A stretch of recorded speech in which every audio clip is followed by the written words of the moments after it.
Assalamualaikum warahmatullahi wabarakatuh. Apa kabar anak-anakku? Semoga kalian dalam keadaan sehat walafiat ya. Mudah-mudahan di dalam segala aktivitas kalian selalu memperhatikan protokol kesehatan. Bila mana kalian pergi keluar rumah, biasakan menggunakan masker yang mempunyai hand sanitizer, jangan sampai lupa untuk dibawa. Dan selalu jaga jarak aman dengan orang-orang sekitar. Nah, pada pertemuan yang kedua ini, Bapak akan menjelaskan lebih detail. Mudah-mudahan bisa tersampaikan dengan baik kepada kalian untuk anak-anak kelas 9. Sesuai dengan pembelajaran pertemuan pertama, kalian sudah dibekali tentang pengertian mendasar tentang seni rupa, khususnya materi seni melukis, gitu kan, yang termasuk jenis-jenis seni rupa itu banyak kan, ada seni lukis, seni menggambar, seni menganyam, membuat patung, terus membuat kerajinan. Jadi banyak sekali jenis-jenis seni rupa yang sebetulnya bisa dipelajari secara luas gitu. Nah, tetapi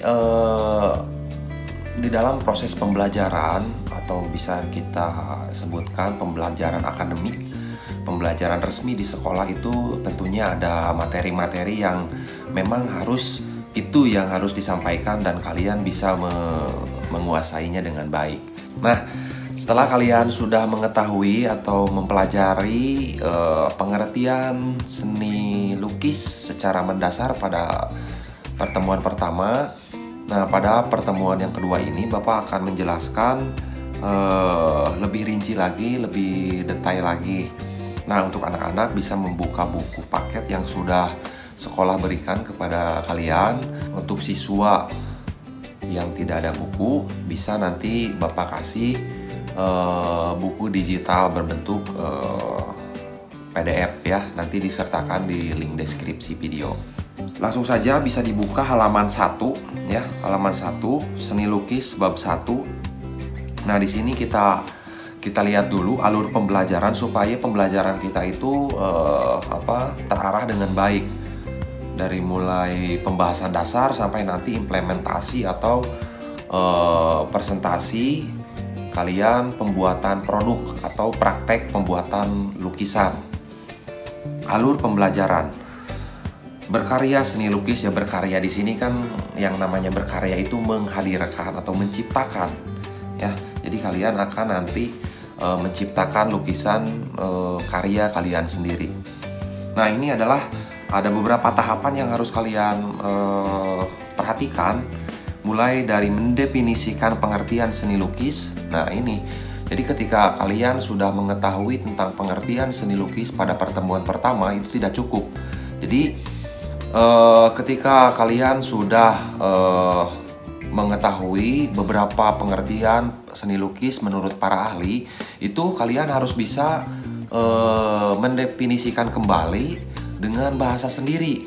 Jadi itu tandanya seperti kalian itu memahami ya, memahami seni lukis itu sendiri ya. Dan yang kedua, ketika kalian sudah bisa mendefinisikan pengertian seni lukis dengan pemahaman dan bahasa sendiri, tentunya kalian harus punya tujuan. Tujuan kalian melukis itu untuk apa? Karena banyak sekali orang-orang yang terlalu kreatif, justru si lukisannya itu tidak menjadi apa-apa ya, karena tidak mempunyai tujuan. Asal saja di sini dalam artian ya melukis gitu, tapi untuk apa nantinya? Apakah untuk dijual, dinikmati sendiri, atau misalkan untuk diberikan kepada orang lain? Itu tidak ada tujuan apa-apa.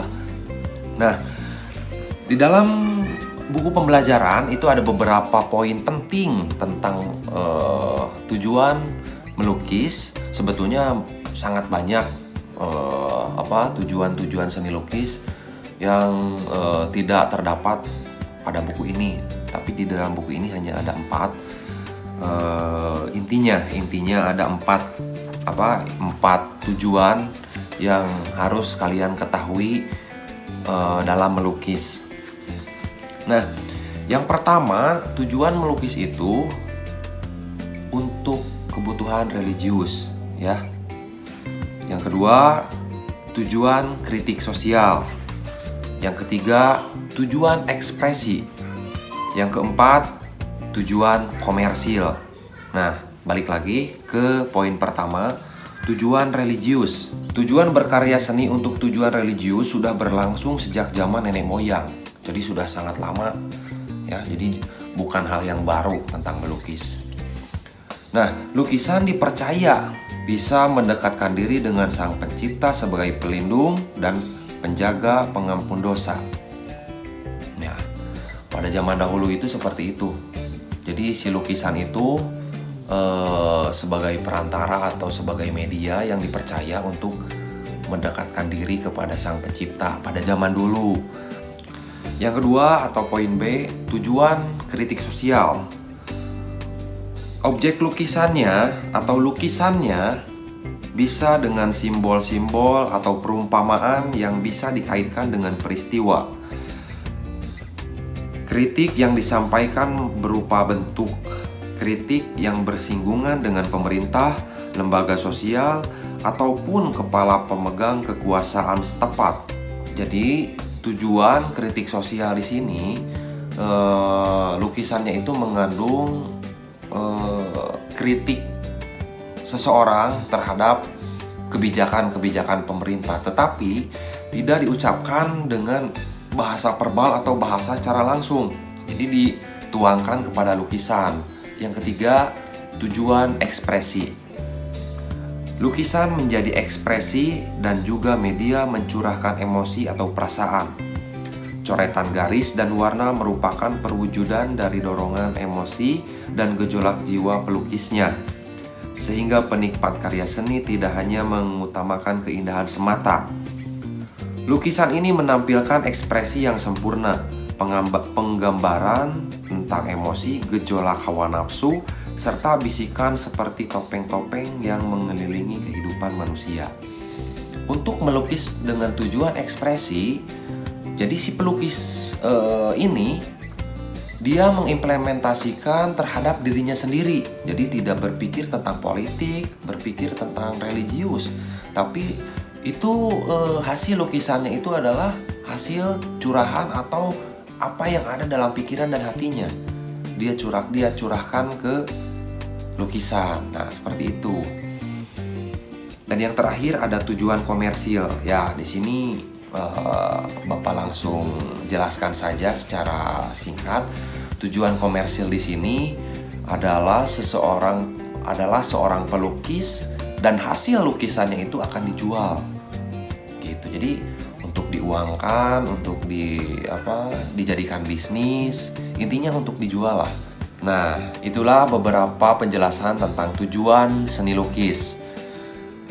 Pembahasan selanjutnya itu ada aliran seni lukis. Nah, di sini aliran disebut bukan aliran mati listrik ya, tapi di sini yang disebut dengan aliran itu adalah gaya, ya, gaya melukis yang berkaitan dengan tema, ciri khas, dan teknik. Nah, untuk aliran seni lukis itu ada beberapa poin.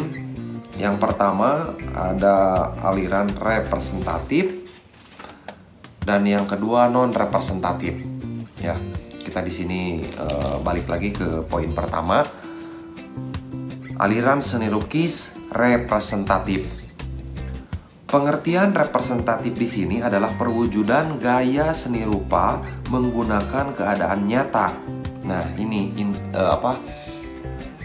kata kuncinya adalah nyata pada kehidupan masyarakat dan gaya alam. Aliran seni lukis representatif juga itu ada beberapa poin lagi ya. Ada beberapa pengembangan naturalisme, yaitu aliran seni rupa yang menggambarkan alam atau sesuai dengan keadaan alam. Nah, kata kuncinya adalah sesuai dengan keadaan alam, natural, asli. Tidak ada yang dikurang-kurangi dan tidak ada yang ditambah-tambahkan. Yang kedua ada realisme. yaitu aliran yang memandang dunia ini apa adanya tanpa memandang atau mengurangi objek. Nah, kata kuncinya di sini memandang dunia apa adanya. Jadi bedanya naturalisme dengan realisme. Nah, di sini memang banyak sekali yang menganggap itu sama atau ada yang menganggap tidak ada bedanya. Ini jelas di sini ada perbedaannya. Kalau misalkan natural itu lebih berbicara tentang alam. Nah, kalau realisme itu berbicara tentang keadaan lingkungan sekitar, ya. Jadi berbicara tentang kegiatan-kegiatan yang ada di sekitaran rumah, gitu. Apakah di sekolah, di pasar, atau di masjid, atau dimanapun, ya. Jadi sekali lagi realisme itu berbicara tentang situasi kondisi, dan naturalisme itu berbicara tentang alam. Romantik yaitu aliran seni rupa yang bersifat imajiner. Aliran ini melukiskan cerita-cerita yang romantis, peristiwa yang dahsyat atau kejadian yang dramatis. Ya, Bapak yakin ketika kalian mendengar kata romantiknya juga, apakah itu romantik atau romantis itu sama saja. Tetapi dalam lukisan itu bisa disebut dengan imajiner. Imajiner itu ya bisa menggambarkan lukisan pernikahan, mungkin situasi kondisi yang sedang berbahagia, terus dalam situasi kondisi tertentu. Jadi ya romantis itu ya romantis, ya, luapan hati yang memang sedang senang, luapan hati yang sedang bergembira, gitu. Ekspresionisme yaitu aliran seni rupa yang menggambarkan sesuai dengan keadaan jiwa sang perupa yang spontan pada saat melihat objek karyanya. Nah, di sini yang menjadi inti dari ekspresionisme itu adalah spontanitas si pelukis dalam melihat objek, ya. Jadi ketika melihat suatu objek, dia olah dalam otaknya menjadi sebuah lukisan yang memiliki arti atau simbol yang dia sendiri yang paham, gitu, ya. Jadi lebih ke lukisan itu bisa diterima atau tidak, yang penting si perupa itu bisa menikmatinya. Selanjutnya ada impresionisme, yaitu aliran seni rupa yang penggambarannya sesuai dengan kesan saat objek tersebut dilukis. Dan yang terakhir ada surrealisme, yaitu aliran seni lukis yang menggunakan bentuk dan warna seperti dalam mimpi. Pelukis mengembangkan daya khayalnya untuk menyampaikan pikiran dan perasaannya melalui bentuk-bentuk dalam karya. Nah, inti dari lukisan surrealisme ini adalah lukisan yang memang jauh dari logika, jauh dari pemahaman orang-orang. Jadi si pelukis bermimpi, dia langsung tuangkan kepada lukisan. Nah itu, ya. Jadi lukisan yang memang arti visualnya itu hanya pelukis itu sendiri yang paham, yang tahu. Nah, itulah beberapa poin melukis representatif, ya. Bapak ulangi sekali lagi, ada naturalisme, realisme, romantik, ekspresionisme, impresionisme, surrealisme, ya. Jadi bisa kalian kembali pelajari lebih dalam lagi, baca lagi bukunya, atau mencari lagi sumber lain. Nah, itu penjelasan aliran seni lukis dengan tema representatif. Tema yang kedua atau gaya yang kedua itu ada yang dinamakan non-representatif.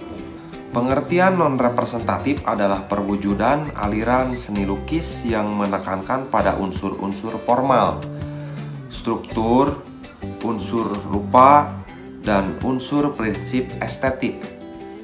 Gaya seni lukis non-representatif berupa susunan, garis, bentuk, dan warna yang terbebas dari bentuk alam. Gaya ini memandang bahwa ekspresi jiwa tidak dapat dihubungkan dengan objek apapun. Gaya ini menonjolkan bidang yang diisi oleh warna dan dipilah dengan garis-garis tegas. Nah, jadi non-representatif ini kebalikan dari representatif gitu. Jadi tidak berhubungan dengan alam, berhubungan dengan situasi kondisi, tidak berhubungan dengan sesuatu yang romantis gitu. Jadi ini yang bertolak belakangnya gitu. Itu beberapa penjelasan untuk pertemuan kali ini membahas tentang tujuan dan aliran seni lukis. Terima kasih untuk pertemuan kali ini. Semoga kalian sehat selalu. Semoga kalian selalu diberikan kelancaran dalam berbagai aktivitas pembelajaran selanjutnya. Billahi taufiq wal hidayah. Wassalamualaikum warahmatullahi wabarakatuh.